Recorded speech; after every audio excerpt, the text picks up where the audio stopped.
Hey everyone, welcome back to another episode of the Deeper Than Dough podcast. I am Bennett Maxwell, and today we had an amazing guest, Portia Louder. On this episode, she shares her wild journey from real estate success to federal prison and the powerful lessons she learned along the way. Portia's story is all about finding hope, making deliberate choices, and turning struggles into a beautiful life. You don't want to miss out on this one. Please like and subscribe to support the show and stay updated on future episodes. Welcome to another episode of the Deeper the Dough podcast. I have an amazing guest. I'm super excited. Portia Louder on the call today. Portia, welcome to the episode, or welcome to the podcast. Thank you, Bennett. It's good to be here. Yeah. Portia, can we start with just a minute or two of your background? And I know we briefly met, and I'm really excited to get to know you on the show. But yeah, give us the footnotes. Yeah. So I live in Utah. I'm 52 years old. I was a photographer for years and then a real estate investor, and definitely know what it's like to get caught up in more money, more this, more that, more excitement, more kids. I got a lot of kids too. Okay. I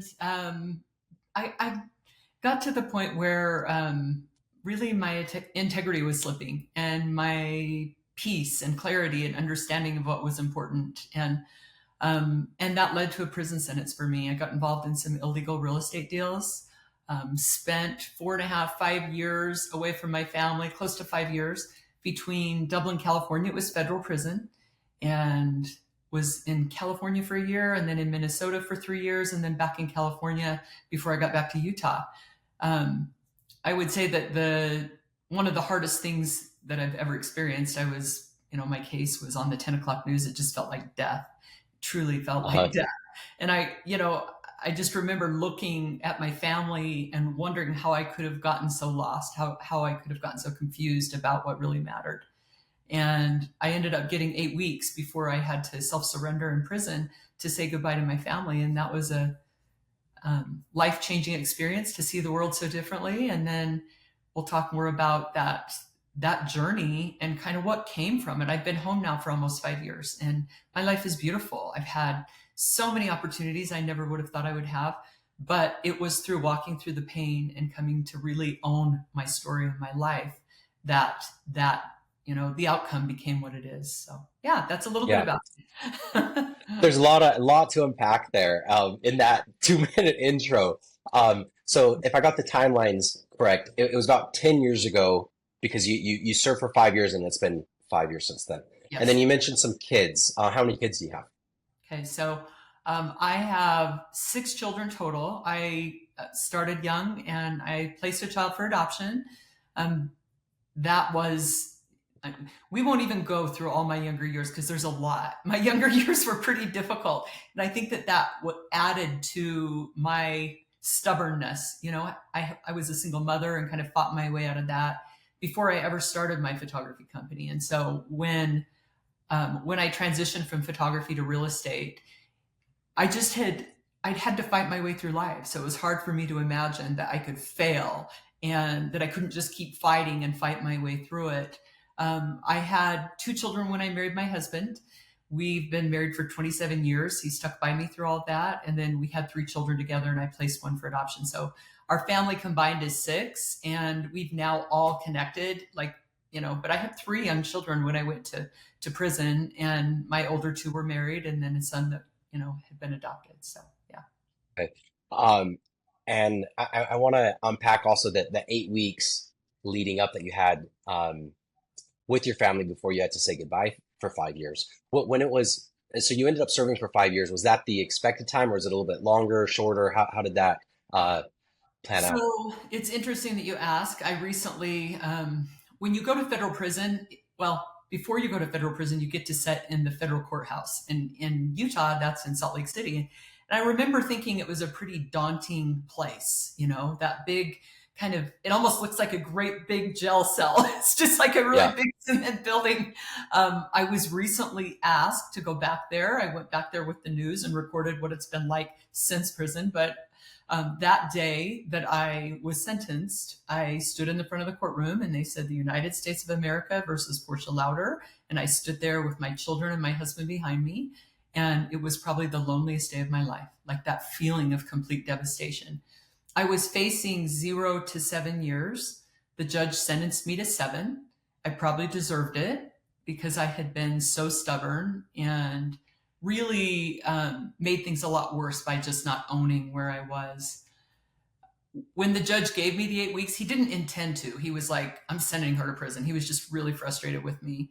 My Hmm. husband got up and he just said, please give her time to say goodbye to her children, which was pretty tender for me to have this Yeah. man that I had drugged through all this stand there and, plead with the judge on my behalf. And so the judge did agree to the 8 weeks. I remember Chad and I left the courthouse. The news was there, of course, and we asked our older children to take our younger children home. And then we just started to drive, and it was surreal for me. I remember I couldn't speak for probably over an hour. My husband kept saying, are you okay? How can I support you? What can I do? And everything just shifted for me that day. I looked around and wondered why the world was still moving, why people still thought everything was okay, because it wasn't. But the bigger feeling for me was, how could I have thought money was so important? How could I have gotten caught up in something that really just the shift for me of those simple things, those moments with my children, driving my children to school. I remember going home that night and watching my children sleep and just wondering how I could have missed the beauty of my life.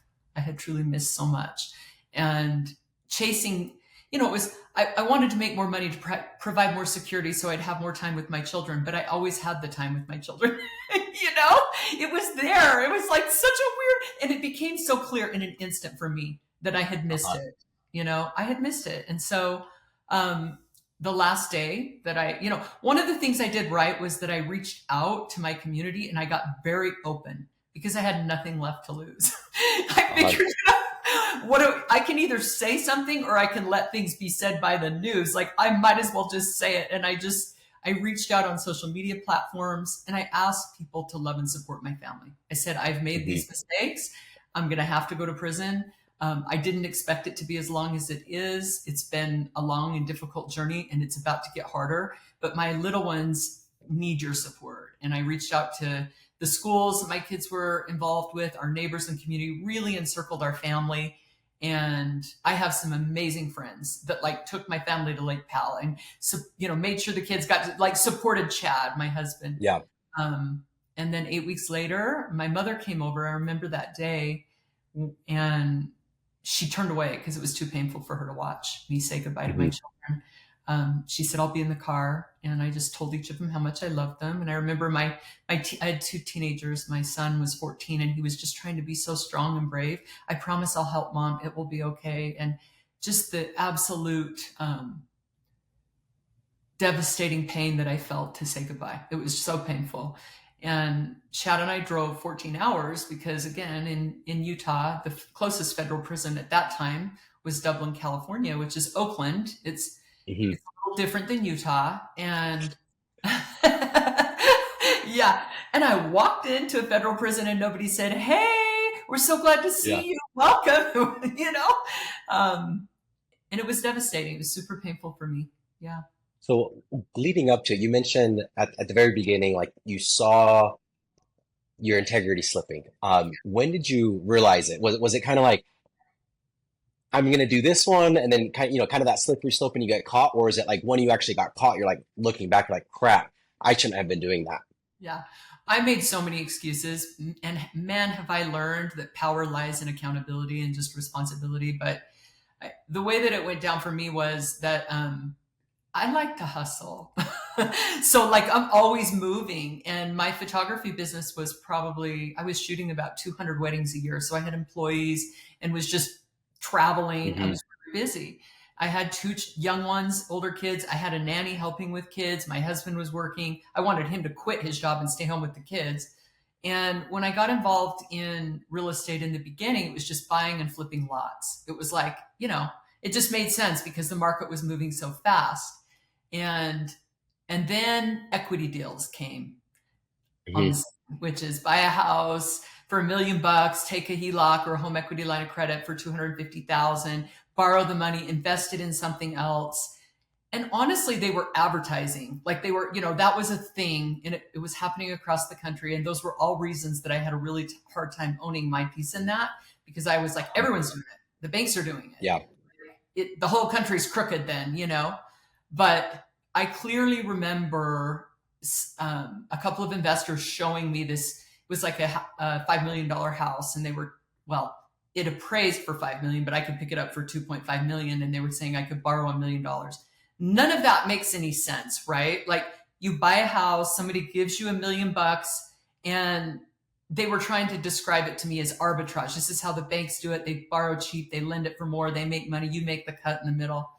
And Hmm. I remember telling my husband I would never get involved in that, and then all of a sudden I did. I don't know how to explain it. Just like I knew, I felt it, and I did it anyway. And the challenge with that is that when when you can feel it and you know it and you keep going, then pretty soon you don't feel it anymore. And that's what happened to me. I didn't anymore. Everything shifted for me. I got more Meaning excited. you got used to it, right? I mean, and it's no longer risky. You're just like, oh, everybody's doing it. Yep. Go with the flow, kind of safe. Which, I mean, that is just human nature. Whether it's something good that you're doing, a good habit or a bad habit, either way, your body does go back to that homeostasis. Like, okay, this is our life now. Um, Right. which brings me to another question on the challenge, and you can speak to any challenge, the federal prison challenge, any other challenge, um, putting a child up for adoption challenge. Looking back at how hard you thought any one of those challenges would be compared to how hard it actually was once you kind of got used to it, can you speak to me about that? Um, well, I don't think you, at least me personally, I never know how hard things are going to be until I do them. Like, I never know, my strength. And really what I'm asking, like, I'm going to federal prison for 5 years. It's going to be the worst thing ever. And then after 3 years in, you're like, oh yeah, I'm kind of used to it. That's kind of what I was, where the Okay. question's coming Yeah, that from. didn't happen for me. Like, Okay. and I get kind of where you're going, and I think in some cases that's true. But for me, what I found in prison was that people are stuck. It's really easy to get stuck, and I consider stuck being denial. So Hmm. the fact is, I had imprisoned myself and my integrity. Like, my integrity, I had made choices that kind of boxed me in before I even went to prison, and the freedom would have lied in ownership. Like, if I could have said, yep, I did this. And I think that's always where it lies when you start down a path, wherever you are. If you can find that ownership, that's solid for you to stand on that place. For example, the FBI shows up and starts to question me, and I made lots of excuses and told them they should take a lie detector test. Now, don't ever do that. Like, that's the worst thing you can do. Now, Yeah. what would have been really smart, and I had lots of time to think about it, would have been, I made a mistake. How can I make it right? Like, Hmm. that sentence changes the whole game. Um, After 2.5 years of struggling and suffering and watching my children grow up without me, yeah, there were things about it that I got used to and comfortable with. In some ways, the disconnect from social media, the disconnect from worry. I worked a lot harder out here than I had to in prison. I read lots of books. Like, there were things about it that were comforting that I got used to, for sure. I got used to the environment. I actually even thrived in the environment. I started writing curriculum for classes, connecting with other women. I found a lot of beauty in the experience. But the devastation and the pain of the choices that I made, I had two choices. One was I could deny them and blame everybody else, especially the government, right? But if I do that, I'm waiting for them to come apologize if I'm ever going to be free. And that's never going to happen. The other Uh-huh. option for me is, I did this. This was me 100%. I made this choice. And I go to my children and my community and I take ownership. And I even reach out to law enforcement and say, I'm sorry for the way I dealt with that. That was me. And when I did that, that was when my soul opened up. I was given power back into my life to recreate something new. And that's when life got really good for me in prison, because I started becoming a creator instead of a victim. So, Yeah, I just got off the call with we're raising capital at Dirty Dough, and there's always good parts of the business that you want to pitch, and then typically, you're like, I want to shy away from the bad side. I'm like, no, I lead with the bad side. And it's just such a different approach. Like, you lead and say, hey, we've opened up 70 stores, but we've had to close some yeah, because me, and I used to say because we as a company, but I'm like, because me as an individual, like, I approved some franchisees that maybe were undercapitalized or they weren't as invested or the locations.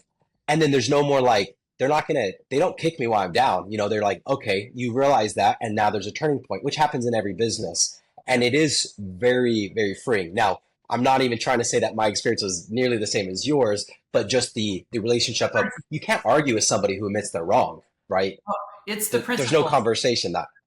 I remember my first posts because I was blogging from prison when I was in prison. But when I got out, I remember writing this post saying, I spent, almost 5 years in federal prison and I deserve to be there. And everybody's like, what did she just say? Like, nobody Yeah, says that because I broke the law. Everybody's like, why didn't she just make a bunch of excuses? I got done dirty, because that is really yeah, how the world works. And I got to the point where you couldn't ask me, like I remember an officer saying, hey, Louder, why didn't you do this and this and this? And I said, because I didn't want to. And he turns around and looks at me like, you didn't just make a bunch of excuses. I go, I just didn't feel like doing it. And I did, yeah, ownership is where power lies. And I think when you walk into a room, whether the deal comes through for you or not, if you own where you are, you walk out empowered. That's exactly. Yeah. As soon as it's, oh, I couldn't do XYZ because of these external circumstances, then how are you going to change it if it wasn't your fault? But if you can pin it back on yourself, for me, it comes back to a book by Jocko Willink called Extreme Ownership that was very impactful in my life. And it's like, no matter what happens, even if it's somebody else's fault, it was your fault for not explaining. And maybe you did explain and you put it in writing, but you didn't triple verify, and then it's just such a mentality shift. I'm like, okay, no, this is on me. Like I do have power. So I think that's awesome. And it does lead into a question. I was going to ask what the most beneficial, empowering, maybe stable belief that you have had that's helped you through the situation. Is it that kind of extreme ownership, or is there something else that is in addition to that? I think it's a combination of like a big shift. Ownership was a shift for me, but also, and it kind of goes with it, I get to decide the ending. Like Hmm. it is 100% within my control to decide how things end.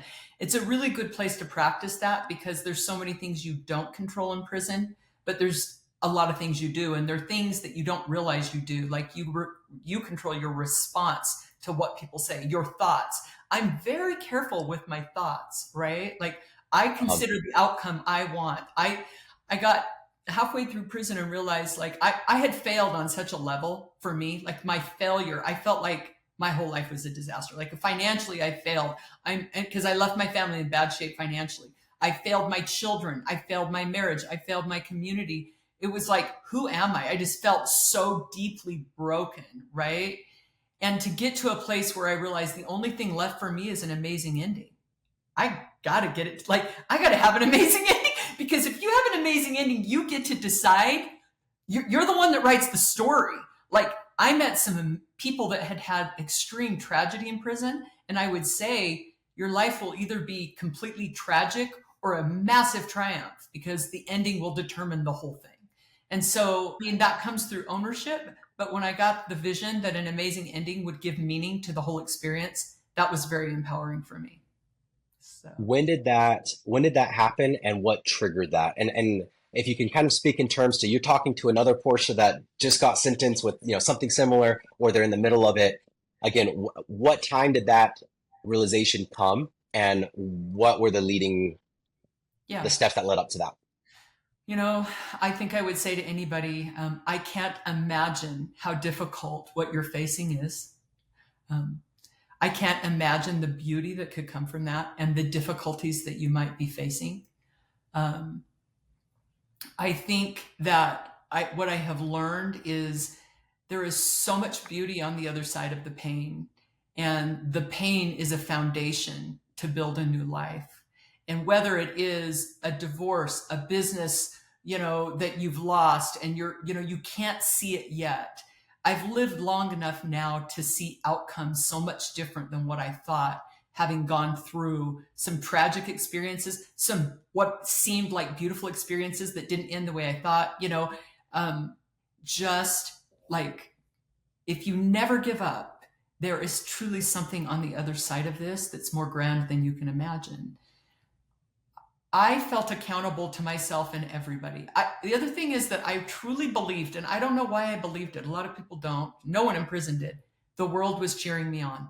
I believed that everybody wanted me to succeed. And I used to stand there in groups in prison and go, you guys, people want us to succeed. And they're like, nobody likes us. Nobody wants us to succeed.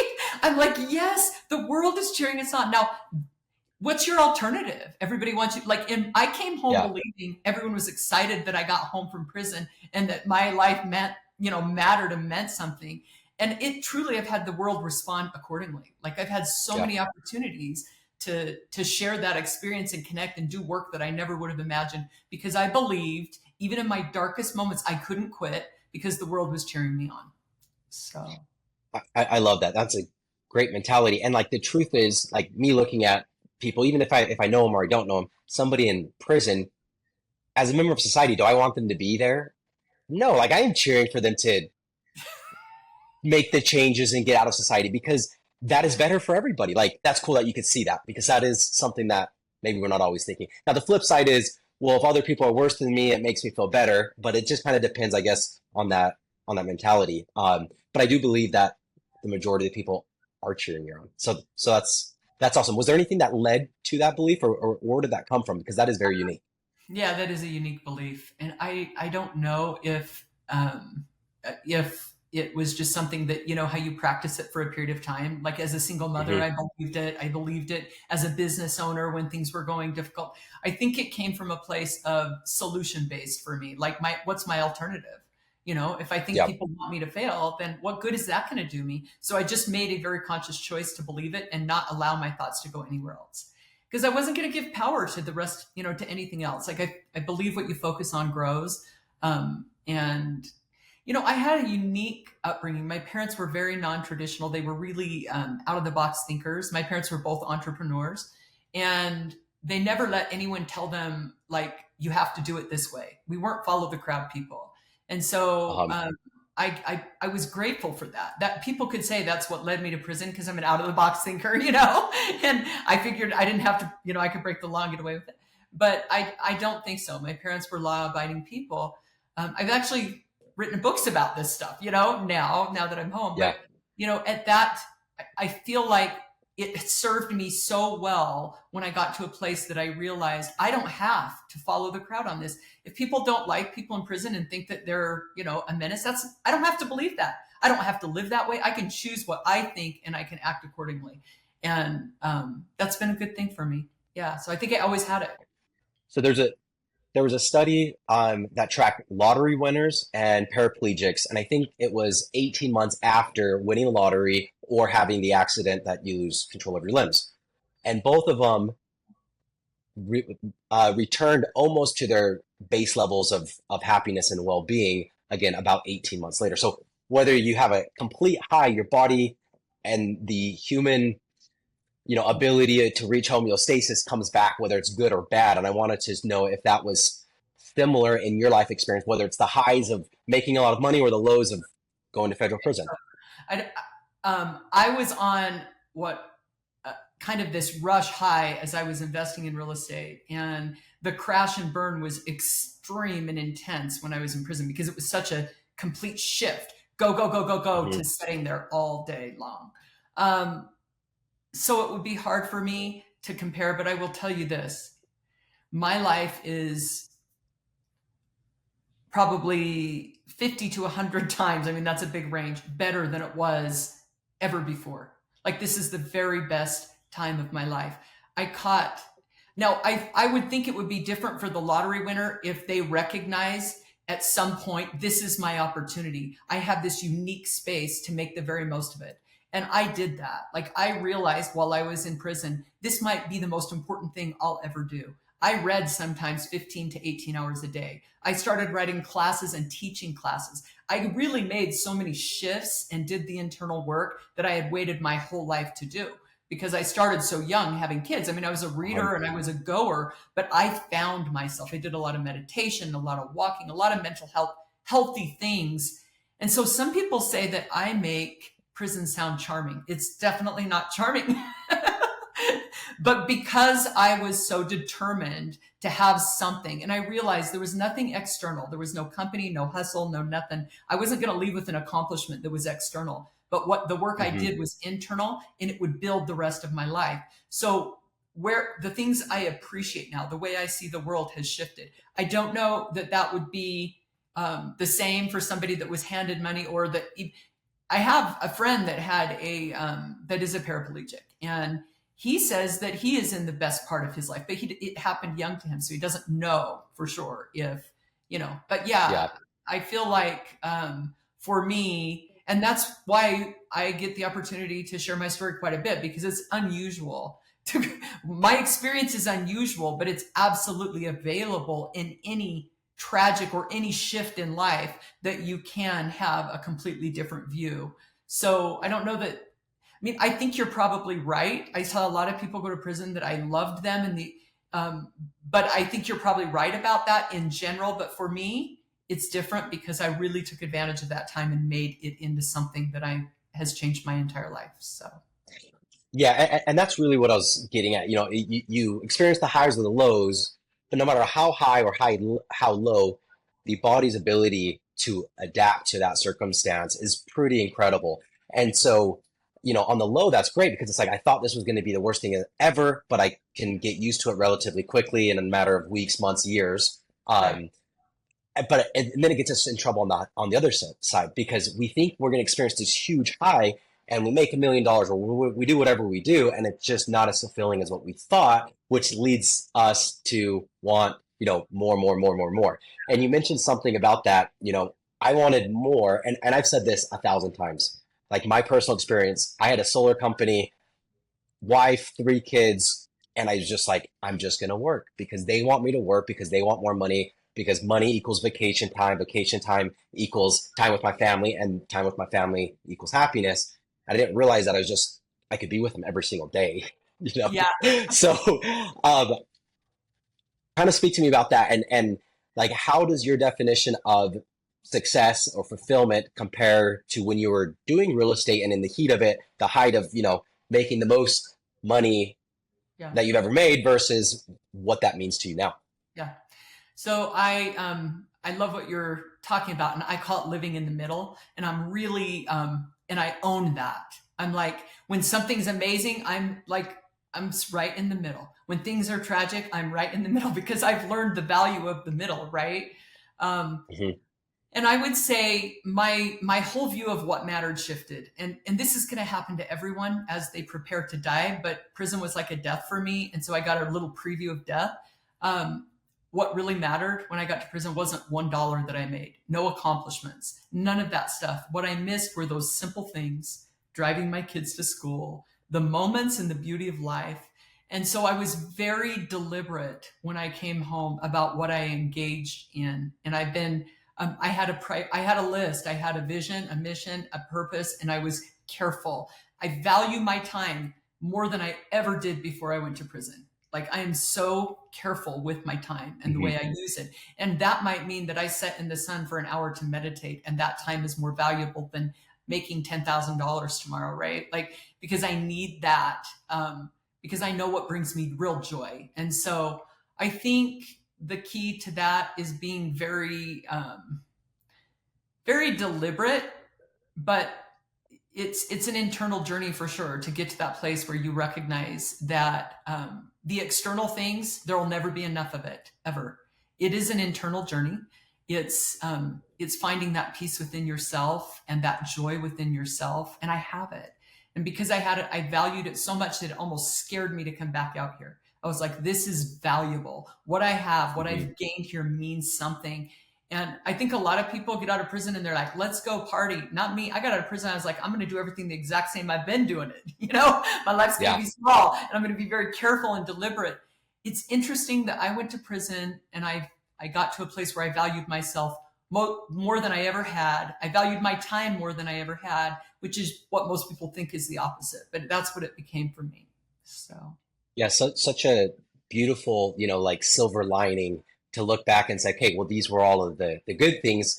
Now I think it's a Jack Johnson song of the, you never know what you got till it's gone, Right. or whoever sings that. I don't know who it is.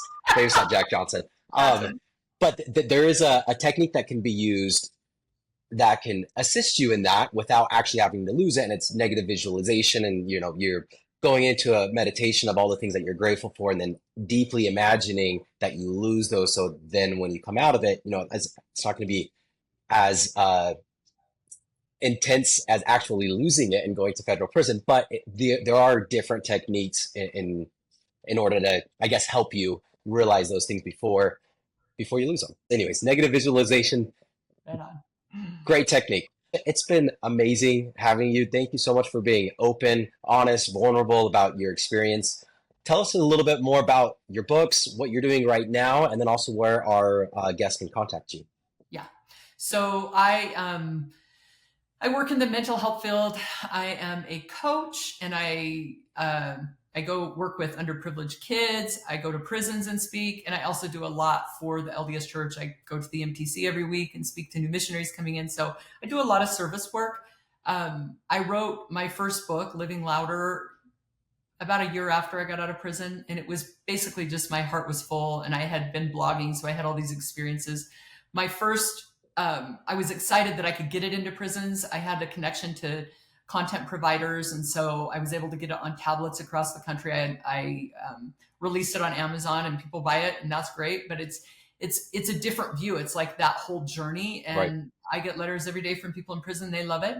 And then I recently wrote my second book. I just published it in April, and that's titled Born to be Brave.